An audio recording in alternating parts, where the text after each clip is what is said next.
I was down at their shop in Springfield, and I was saying that with our technology, we can duplicate a guitar. So if somebody loves this particular coffee house model and they want another one that sounds exactly the same, we can do that with our sound optimization technology.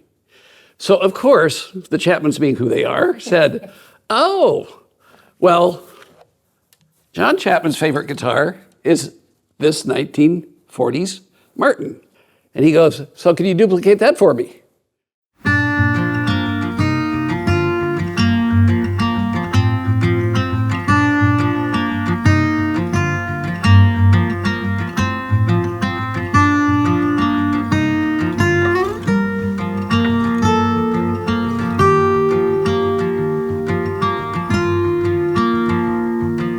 What we have here is a 1940 Martin, and we're about to embark on a fun little adventure with you guys at the Acoustic Shop.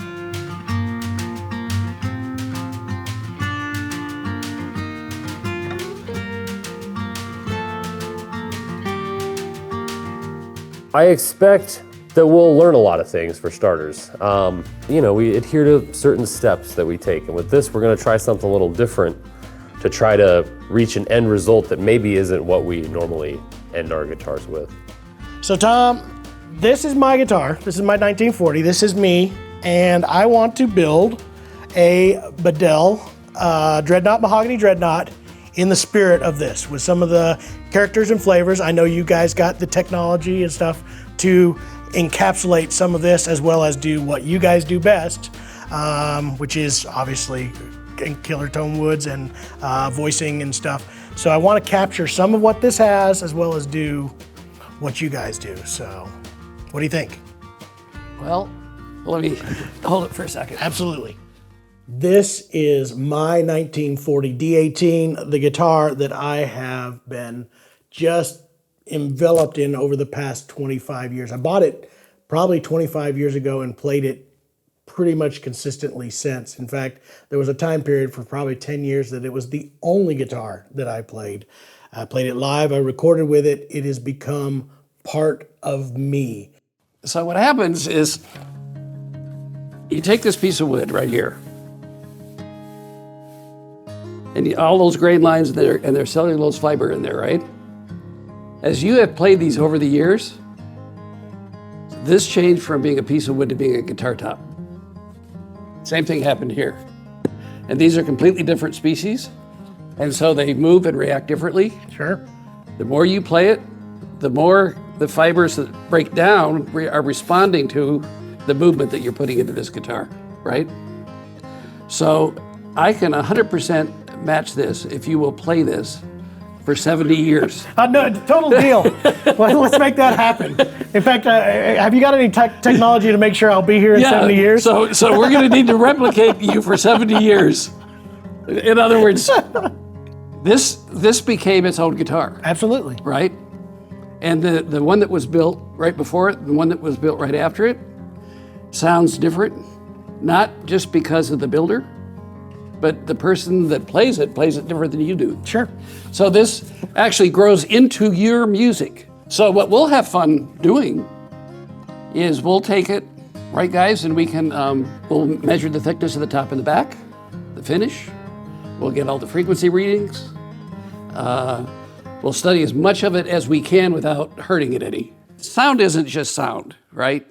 So when you hear a note, it's what kind of overtones, what are all the complexities that go into that? Because this top is not moving in any way, shape, or form like a speaker. It dances. You know, if you took this top off of here and you laid it and had a speaker putting frequencies through it, and you put salt and pepper on here, you would see it move around the top, then you'd see it stop completely, and then you'd see it over here, and then you'd see it over here. And that's what gives you the beautiful overtones, right? So you want projection, which is loudness. You want richness or fullness or swelling of sound. So there are a lot of dynamics that go into this. Those have changed over 80 years on this top, right? When we take a brand new top, it hasn't had that same, every time you're playing this, what are you doing? You're moving this top. This top is changing the way that the celluloid fiber inside here has worked. I think you've pretty much taken care of that over 80 years, but so it's gonna be different, right? I project a little bit of a stiffer guitar to start with. I think with age, it'll probably loosen up. But you know what's so fun? We don't know. And you're giving us the honor of a little R&D project, so we're excited about it. This guitar has been everything I feel for the past 20 years. When I think of any guitars in my personal music, and honestly, this was actually the culmination of me searching for the greatest flat picking John Chapman guitar, and I think I found it when I got this guitar. You know, like I said, it's everything that I wanted it to be in a flat picker's guitar. But then you have to baby it. And that is where it gets scary, because now for the past probably 15 years, 10 years, this guitar pretty much sits in its case. It doesn't get played, but every once in a while when something's special, or I want to record, or we're going to talk about old vintage guitars here at the channel. It's one of those deals where you're afraid to bring it out. You're afraid to kind of do a whole lot with it. And I'm afraid to lose it, to be honest, because it is now part of me.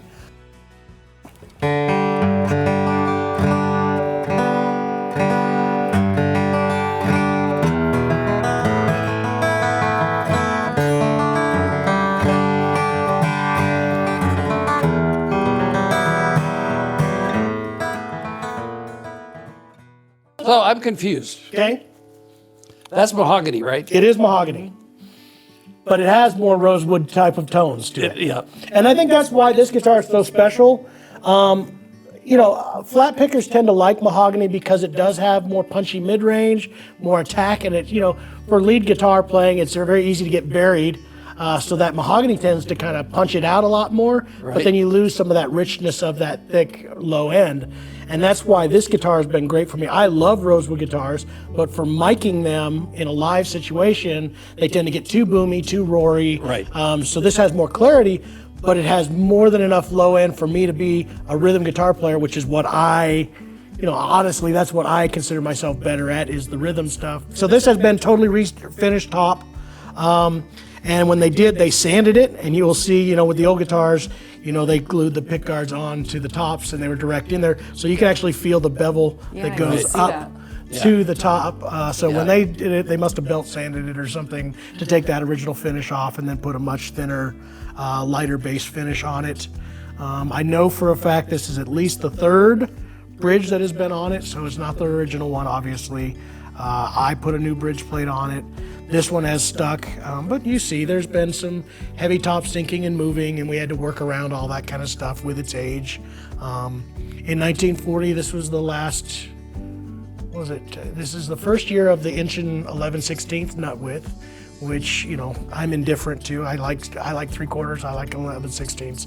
That's not my big fuss, but it will be a scallop braced, factory scallop braced guitar with an Adirondack spruce top. So this is kind of, to me, a lot of the only thing that this doesn't have that a lot of people go nuts over is it's not a forward shifted brace, because was it 39, I believe they moved that backwards. So this is that earlier range of that guitar. I'm wondering, just from a wood perspective, if the mahogany has a little more of that low end, because it would have been an old growth mahogany where it was denser. Yeah. You know, nowadays, unfortunately, a lot of the mahogany is plantation grown, where it grows faster and it's not as dense. For me, the exciting part is to try to select woods that are going to maybe best replicate the original wood sets used here.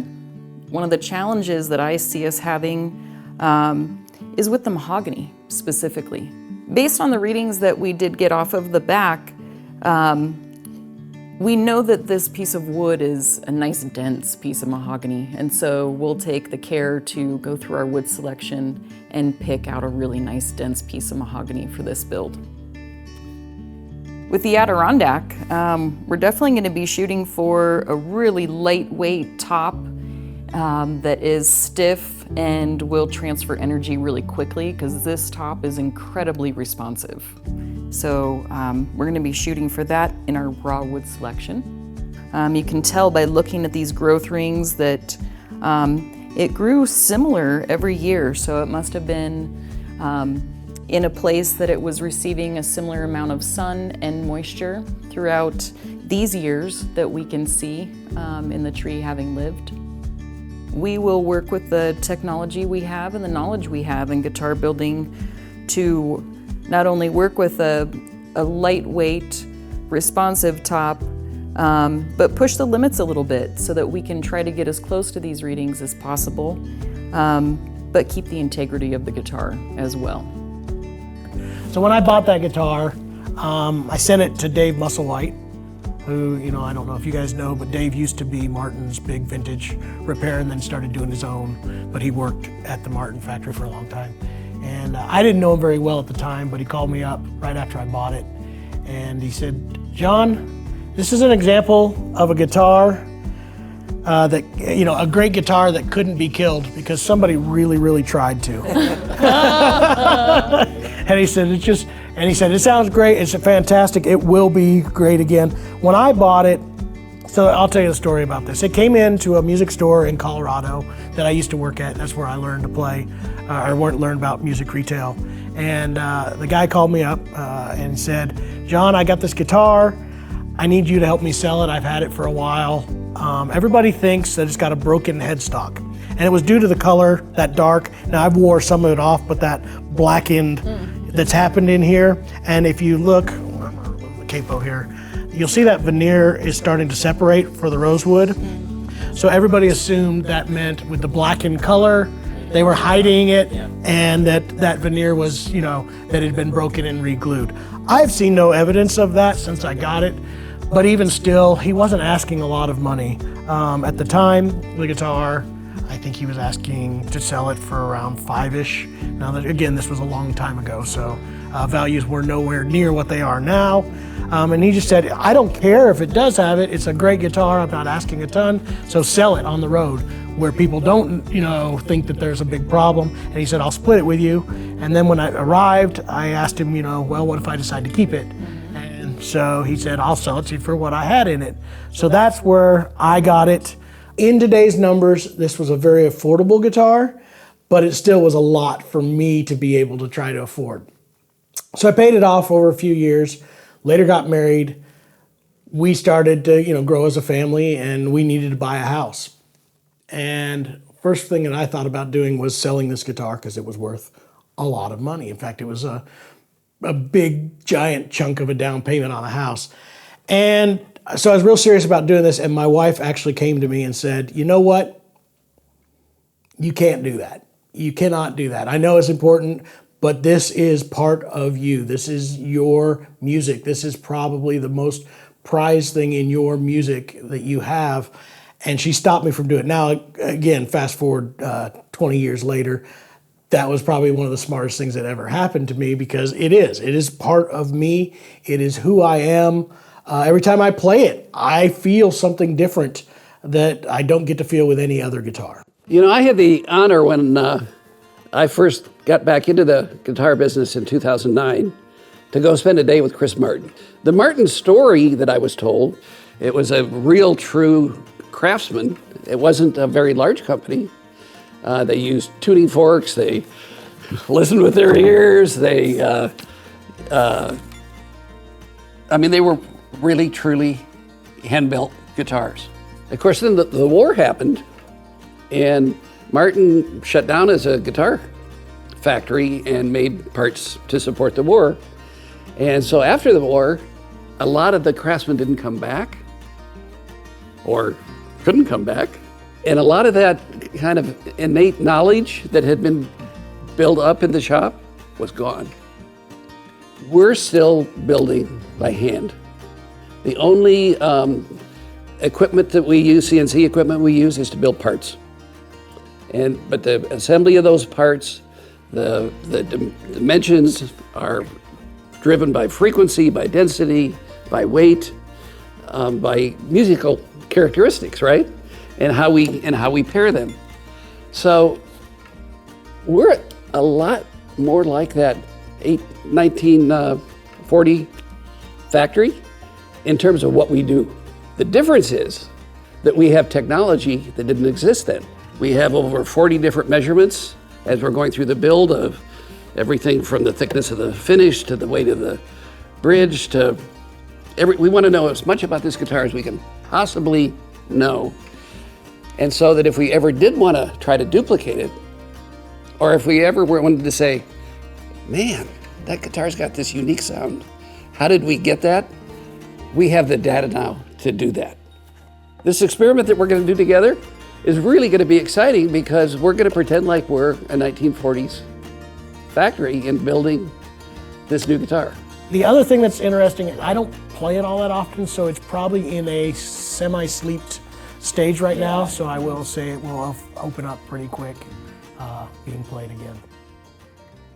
This is a finish thickness is what we're going to start with. I already hit a few points here on the top and got a pretty standard measurement out of it, which is good.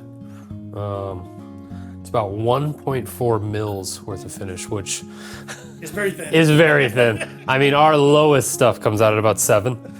So this is a very, very thin finish on the top. And I got that all over the top of the body here. I'm gonna flip it over and get a reading on the back as well. How does this work? Sort of. You don't have to give me the full scientific. Well, good, because I don't exactly know the full scientific of how this measures thickness. What it's doing is it's bouncing a little signal down to something more solid like wood. You calibrate it on a piece of raw wood, and it'll try to pick up whatever that little distance is in between the sensor on the bottom and the raw wood. Getting similar readings out of this. So very low. I would guess this thing is almost minimumed out. Yeah, see that when it gives me that, I don't know if you heard that little buzzing noise, that's telling me it's barely picking up anything at all. Like, It's like right in this area that's real thin. What does that get? I got some. yep, it gave me a reading at least. Down at about 1. I can't imagine it's gonna go under 1 mil. I mean, that is almost nothing. So what I'm gonna do first with the interior inspection is see how much I can see through the sound. And then I'll get in there with a mirror and look at some stuff on the underside. Tall kerfing, some interesting like linen side strips, which you don't see very often, but That would have this is been much traditional older than Martin. this is much older than what I'm used to seeing. so. Yes. One of the differences you can tell in the build of this guitar and a guitar that will be built today, I mean, it all comes down to the tools you have, right? When they built this, their tooling was much more primitive compared to what we have today, and they didn't have anywhere near the kind of technology that we have today. So that's going to be where the main differences are in how one we build today would come together and how this came together when it did. Okay, we got 3 sound hole braces too.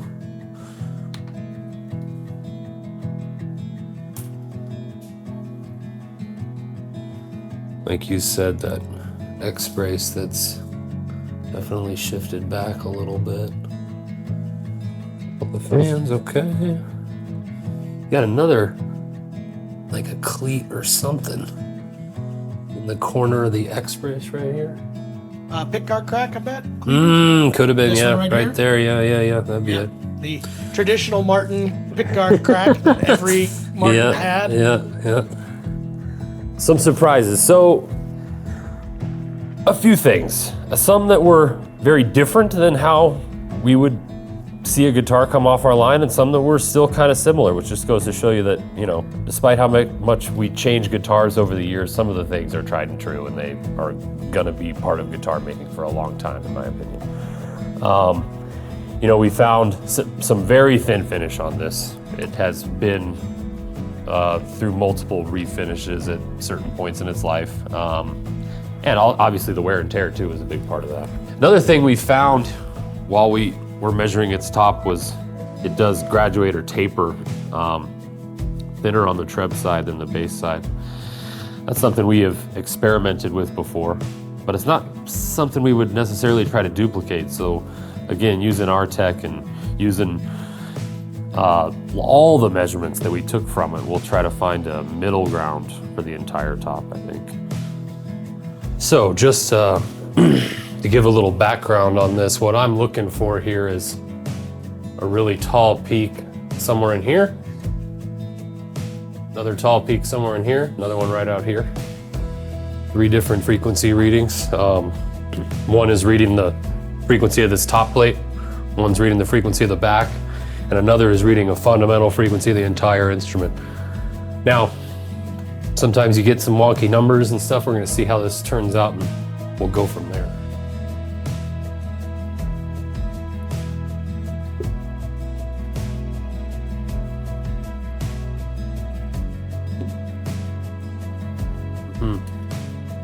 So you can see I did get what I was looking for. Big peak down here and a couple peaks down here, and measured the top and the back. I'm gonna record all these numbers. Okay, I'm gonna do it one more time, make sure I get the same results out of here.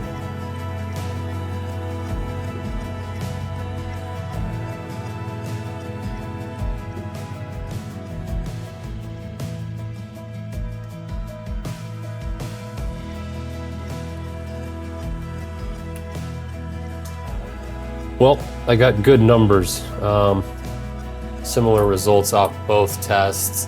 The only, in case you're interested, the only odd part is this initial peak here. We don't see very often in ours. I can tell you that this is the fundamental frequency of the entire instrument. Like I said, somewhere, especially with a dreadnought, it's gonna be in the low 90s, and that's at 91.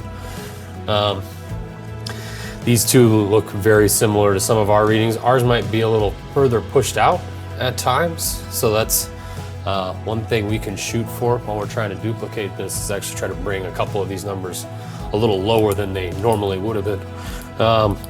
One thing I can tell you, if people are familiar with our process, one of the things that we shoot for is the separation between the two frequencies at the top and back to work in conjunction with each other instead of trying to cancel each other out. And I can tell you, the numbers I got out of this are within our window of a good separation of those two. So that's one of the many reasons it sounds so good. Yesterday we spent a lot of time going over this and measuring all sorts of aspects of the guitar to get a good snapshot and a good idea of what makes this what it is. We're gonna use that in addition to a lot of our technology that we've developed over the years to try to create something new and different, but something that speaks to what you love about this guitar. One of the other things we found with the frequencies on this were they were typically lower than something that we would have come off of the line here.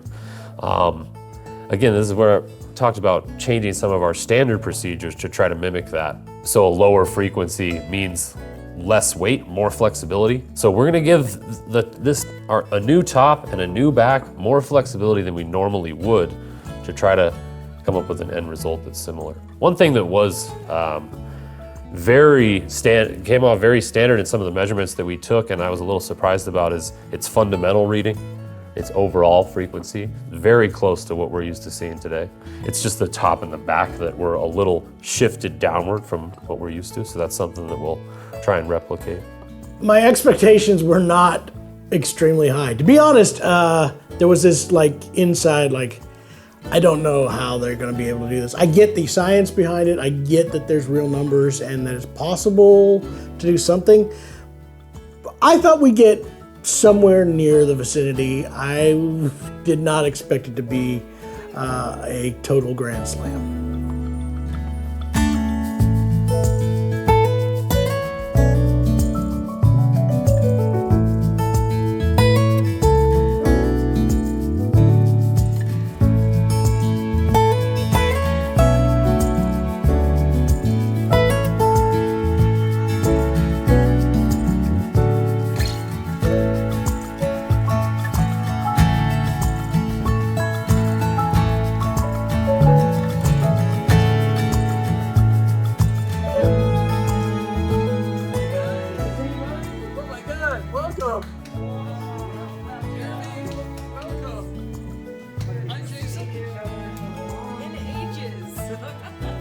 Do we have something to show you guys?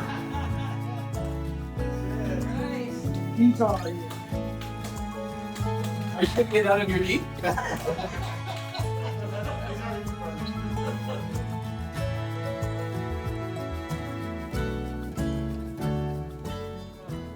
like it.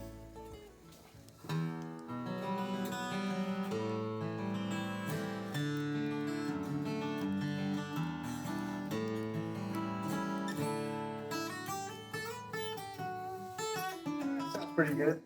You know that the challenge in guitar crafting is similar to a lot of other things. It's like when you are building a new house and you talk to an architect and you describe to the architect what you're looking for, and the architect has to have the skill to say, okay, what are they really saying of how they want to live in this house? Because you're the architect designing the house to give the person the experience they want. We're the architect of the guitar to give the player the music that they want. It's one thing to say, oh man, Tom loves this guitar, it's a great guitar, but if the Chapman brothers don't love the guitar and don't want to sell it, it doesn't work. So it's been fascinating to take the 1940 guitar and really study the architecture of that guitar. You're gonna want. Right here are some 1940s also that I just gave sides to yesterday. Ooh, look at that. We're getting there.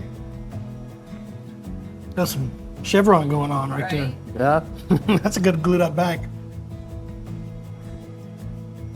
So is that just a pencil line, Angela? Ooh, a beautiful top. So these are about to go into bracing. This guitar, this was a lot of fun because it did come to life more so with all the design ideas and changes that I got to work with Angela on this guitar. It really turned out great. And then we strummed it and everybody in the room just kind of just went. It was just, it was a definite power moment. The guitar is so vintage inspired, but so modern at the same time. It was everything that I wanted in the modern playability, look, and with the tonality of a vintage guitar, and that's what I fell in love with. It was pretty much love at first sight. It was easy to look at the aesthetics of the guitar and do our best to replicate it, although we chose to have some subtle aesthetic differences to make it unique to Bedell. But challenges really came with understanding what we were trying to achieve in the sound. When we first took readings off of John's guitar, we noticed that the frequencies were a little bit different than how we currently build, and they were shifted lower. So the biggest challenge for us was figuring out where to start, because in evaluating the guitar, you couldn't dissect it to evaluate the raw wood set, which is where we began with our sound optimization process, right? So I think that was the biggest challenge for us with the design, was really where do we begin? It's easy to visually replicate something, but to achieve that sound, it was a different approach for us with this build. Brittany, when you're picking out the wood sets for the 1940, what are your criteria for the top? What do you? Well, it's actually a different process than it normally is, because typically I'll pick a piece of wood based on the model with the sizing, coloration, all of that. So with this being so particular with sound op numbers, I'm actually giving Eric, our sound op tech, a set of like 10 Addy tops and saying, make some of these work. So it's way different than typical. Really? Yeah. So It's more. that's kind of cool thing to say. So out of those 10, how many would we use for the 1940? Whichever ones work with their initial readings. So I think it's mass and then weight, I believe.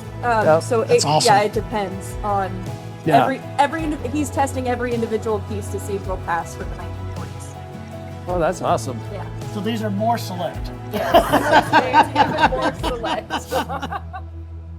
Here's what I think makes this guitar different than every other vintage-inspired guitar that has been done. We weren't setting out to recreate an exact reproduction. We were setting out to create the tone and the sound of a 1940 D18, but do it all with new features, new details, things that we as modern guitar buyers and lovers and collectors have got accustomed to. Stuff like wood bindings, doing purfling, maple that's set on edge so that you get that curly effect in the purfling. The wood spalted maple inside the rosette. This purfling line of maple that goes all the way through the fretboard up in here. A modern neck shape that's more comfortable and easy to play. Evo fret wires. You know, this color. That's what was, it's unique, it's different, it's design inspired, yet it has all that spirit of the original guitar. Because that was, again, innovative. Even by 1940, the Dreadnought from Martin was an innovative guitar. It wasn't something that they were trying to copy something else. This is, you know, the guitars were relatively new. This has got even more new things and things that are going to make it, I think, easier for players to play and for people to enjoy the detail and craftsmanship that only a modern manufacturer could be able to pull off. I think what makes this guitar, this 1940 Bedell Dreadnought, stand out differently than other vintage-inspired instruments is that we really tried to understand what made up everything about that guitar, not just the look of it, because I think that's most instruments that I at least see out there in the market that are vintage inspired, it's an aesthetic quality. They're trying to replicate a visual aesthetic of a vintage look. We became really intimate with John's guitar, looking at every little piece of what made that instrument, from the thicknesses of the wood and the finish to the materials. We made very specific decisions on materials that we used and how we applied our techniques to build it. So I feel like there's a lot of soul that went into it. And that's just personally for this project. So these are the three stages. We got three of them. These are 1940s. This is just after it's kind of in the side bender and has it. So it's almost in full shape. And then it goes into the form, which is right here, to sit and get blocked up and stay, ooh, that's heavy, into its shape. And that's more of our Dreadnought shape. And once it's been there for, how long, do you know how long that sits inside the form? Less than an hour. Less than an hour? Yeah. With the glue up? So this goes with every guitar all the way through the system. And you can see this label here. And that's where we actually ran through and studied this individual piece of wood. And it shows us how thin or thick we need to make that piece of wood to reach the target frequencies for the 1940 guitar. The biggest breakthrough on sound optimization was people thought that they had to trade off volume or energy or whatever projection, whatever words you want to use, for blossoming notes. That if you were going to have a really neat finger style, blossoming notes, beautiful sound, that you would have to sacrifice projection. And what we've been able to do is to learn to give you both. The second thing is volume. People have all been trained that volume is affected by the size of the guitar. And with sound optimization, we could take a Bedell parlor guitar and we can take an OM Bedell, an orchestra, and we can generate almost the same amount of decibels with each one. We can create the blossoming notes with each one, because we've learned how do we get the woods to work together to do both, to give us both projection and to give us blooming, wonderful overtones. We want to first find out what guitar fits you best? What guitar do you like? You know, I'm a dreadnought player, I'm a parlor player, I'm an orchestra player. Then we want to find out what sound dynamic and how you play. We don't need to tell you, well, you can't have a dreadnought, get that sound, you're going to have to go with a parlor. You tell us you want a dreadnought body to sound like a parlor, we'll build it for you. Starts off a little raspy. So you're hand shaping a Bedell neck right here. That's right. And so they come out rough CNC'd, right? As you guys roughly CNC a shape. Yep. And then from there on, you build in the profile by hand. That's So right. Is this the case with Breedlove and Bedell, or is it just with the Bedell ones? Well, it's for Breedlove and Bedell. Mainly it's because you want to incorporate the barrel or the mahogany here into the fretboard. And so you have an overlap and you have a little edge there. And the shaping allows you to have that kind of curve that makes it feel so good when you're playing it. But, you know, since you're going down into a rasp, it's pretty coarse, you got to build up all the grits, and that's where the shaping happens. A lot of the time is you're moving up the grit so that you can get all the scratches out, you know. Gotcha. And to be able to have every step of the way feeling the progress of that is pretty unique for Breedlove and Bedell. So now, since I've gotten the rasp going, I get the file going to remove the rasp marks. So then comes the 1940 project. Right. And I just found out, unbeknownst to Tom Bedell, he did not know that we were doing this. And in fact, I'm not even sure he knew about it until just 20 minutes ago that there was one. He's standing off the side, by the way. Yeah. So we came to you and said, hey, we want to do something different. And that was a modified V shape Yeah. on this. Yeah. No other guitar from Breedlove or Bedell right now has that shape. So it's a brand new one. Brand new one. And you have to hand shape that. So what is the different process? You start out doing the same sort of thing, right? Yep. But now you have different forms, or what helps you to kind of create that new shape? I was able to kind of do some research and look online to see what kind of a rough shape was and make a little template for myself for that first one, and be able to essentially do that process, what I just did, but just a little extra in choice areas. And of course, being the first one, I was miking everything and make sure it was exactly the thickness and profile that you wanted. But now, since we've got a little bit more coming, we've tried to systematize it a little bit. Sure. But each one of those will be hand-shaped by me. Excellent. And so I've been familiar with the V shape because we've done it like every once in a while, like once every 2 or 3 years. And I'm pretty consistent with how I approach my process. I like that you ask, how close did we get to the spirit of the 1940 dreadnought? Because that to me is a more subjective question.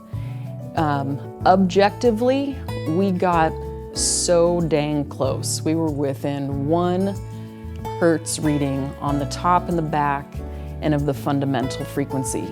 So sound-wise, we pretty much nailed it. Spirit-wise, I think that's a more subjective question, and I would love to ask John, because that's all about how it feels and makes you feel. I think that with the passion that we put into the project and the sound that we achieved, I hope John says that yes, we captured the spirit. I really truly believe that the spirit is definitely here. I love the color of the back. It definitely pays homage to that original guitar. It's got all the flavor, all the power, the roundness, the fullness of a vintage guitar. Yet it's got all the modern stuff. So yeah, I think it's nailed the spirit of what that guitar was supposed to be. And honestly, it's more playable. I love the neck shape more than my original guitar. It was something we got to experiment with, which is a new neck shape that Bedell had never done. It has a very slight modified V in here.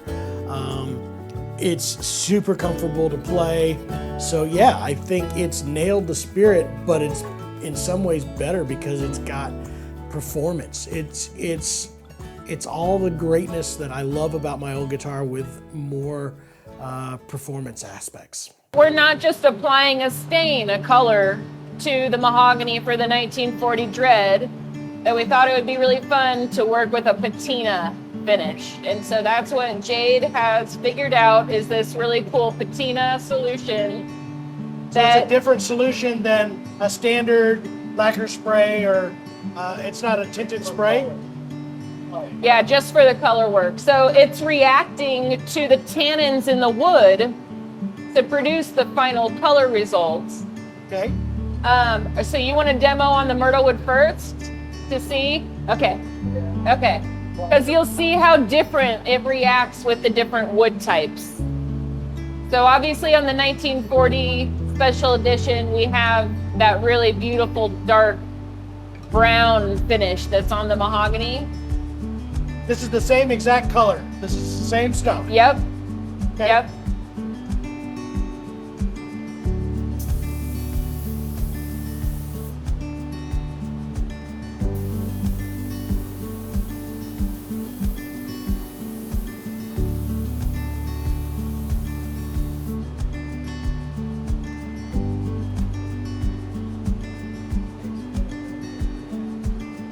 So it's going to start reacting. So you can see it changing. Yep. So myrtle is not making a huge difference, but there's a little bit of a darker color to it. Then this is it in mahogany.